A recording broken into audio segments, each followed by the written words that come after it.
Welcome back. Here's Tsolaes taking a nap inside the hermit hideaway. Here's the Haiti leaf bear. It came from the Clicky charity gift I have. And I think it was only supposed to work once, but I've flicked it like 60 times now and handed out lots of bears to different housing enthusiasts.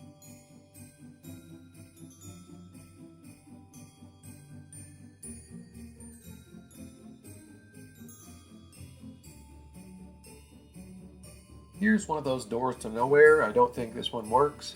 Maybe it used to be in the other end.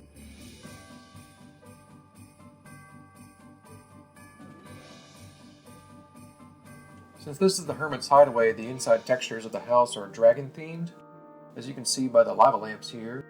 I added my own rooms and floors like our guild hall. Over here is a little kitchen and bar.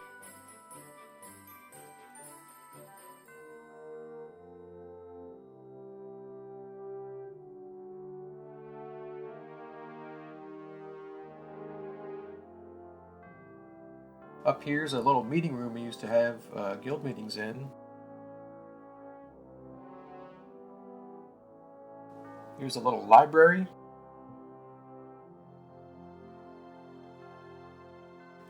And some musical instruments that So likes to play.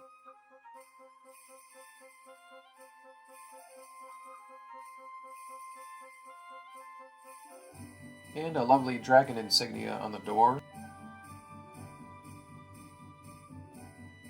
I added some other dragon stuff outside to keep with the theme. So has good faction with various dragons, so it fits his roleplay pretty well.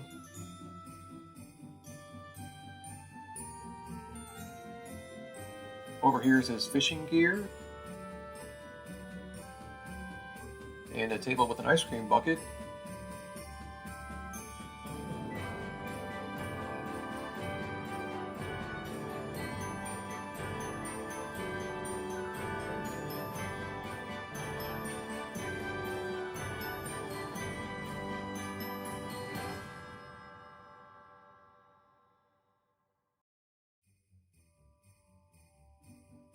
And of course, the second nicest lake, even though there are only 2 lakes.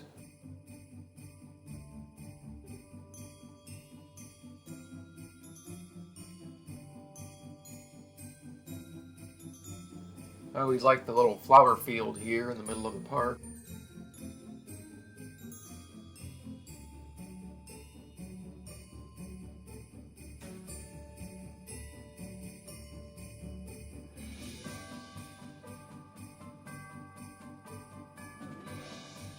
Over here is the local inn.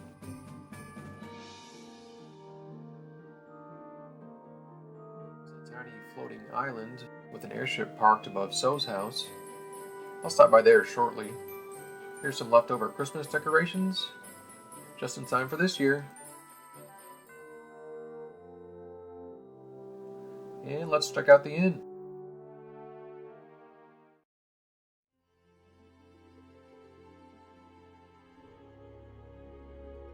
I recall this one being one of my first attempts to make rooms within a one-room house.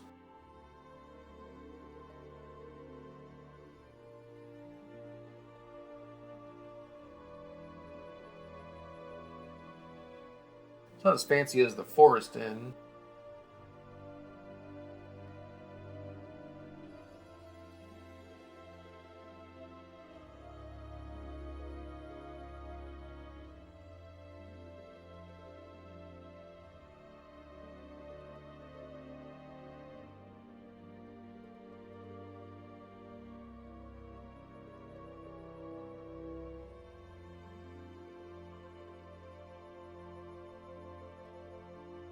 Here's the honeymoon suite.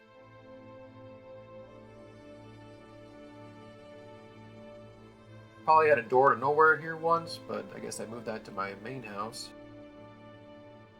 Well, that's pretty much it here.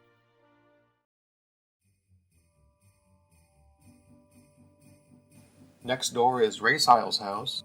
She did most of the decorating here on the tree, but then she gave me access to the plot, and that usually leads to me completely giving it a makeover with my wild ideas.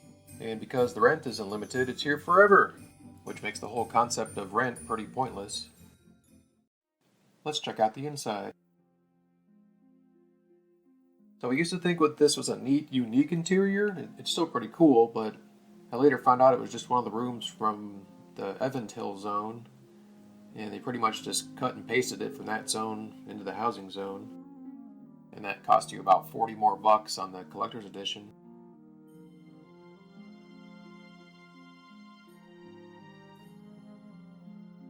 So this room is pretty tall, and I tried to make a bunch of ramps that people could access the upper part with.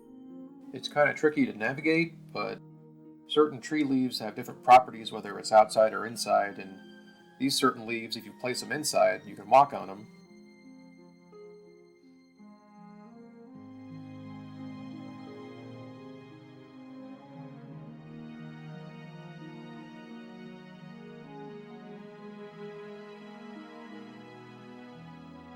There used to be flowers here, but they're all in the museum now. Here's a picture with me and Nyan planting some flowers.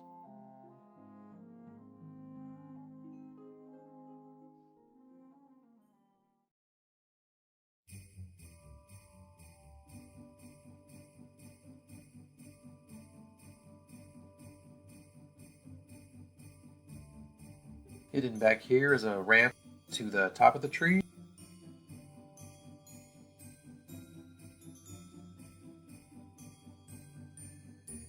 It leads to my secret rose garden. All of these roses are from a clicky I have that makes a bunch of rose bouquets.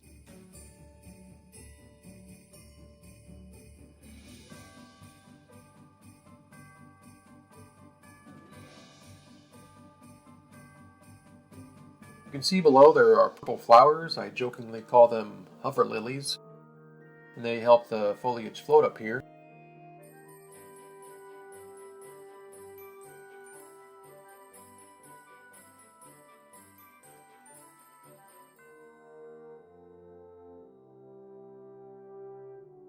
Down there is a little elevated garden above the plot my guildie Chenier used to have.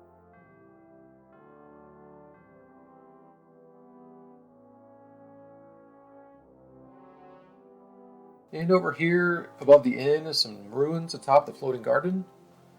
Nice little relaxing picnic area.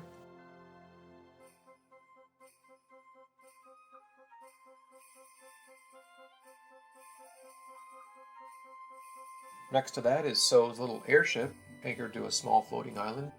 This was a real pain to make and assemble, with very little space on the plot. I recall there was less space on each plot, but they increased it at one time. Still, it isn't enough space for our creative minds.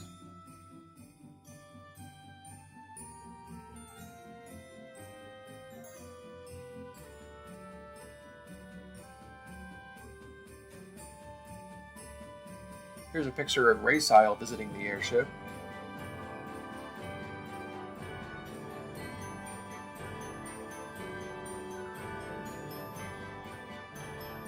I've got a little jetpack item that rockets me off the crossbow here.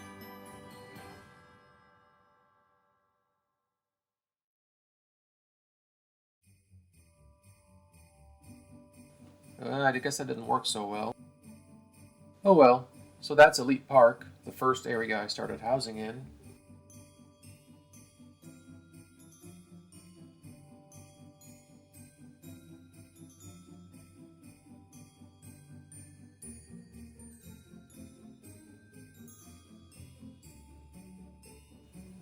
On to the next area, the ancient snowy ruins.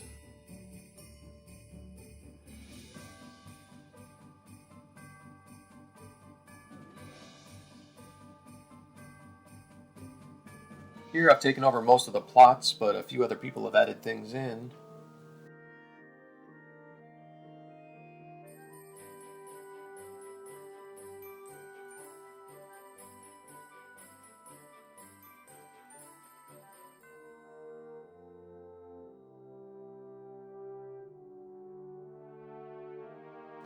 We've got a nice corner up here that Rodimus owns, one of the few plots of his I managed to keep.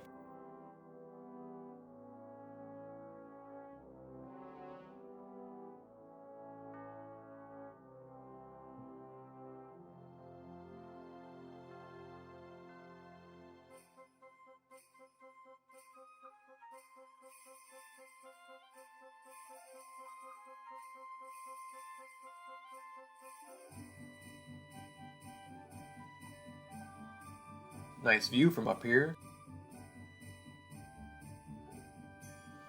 You can see the Fear House in the background over there.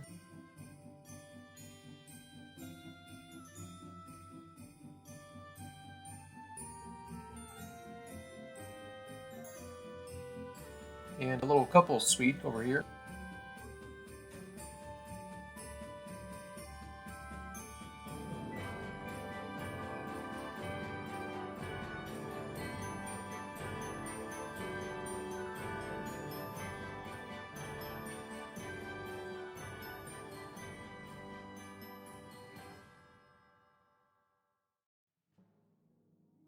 Here's the music club.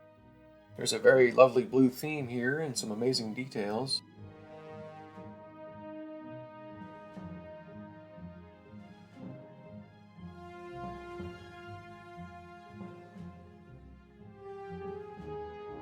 Very creative stuff.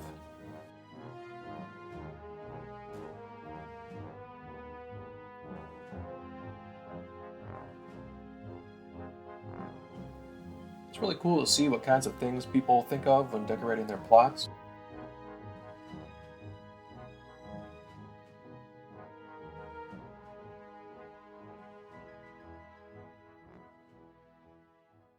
Well, back outside we go.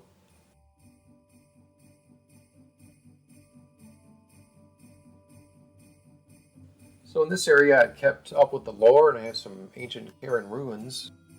You can see the strange giant Fa statue. It happens to be a monument to Tsolaes. How could So be known to the long-forgotten Karen tribe in the past? And why do they celebrate him? You'll find out in the Fear House.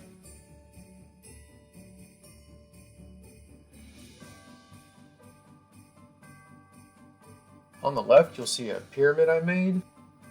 Here's an older view of the area.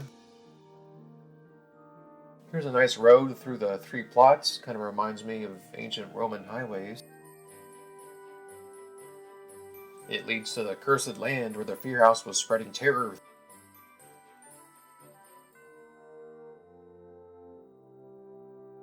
Nyan owns this plot, and the outside decoration she did. Then, of course, I took over the plot and rearranged stuff. You can see a vast temple here. And one of Paul's cool throne items used to be here.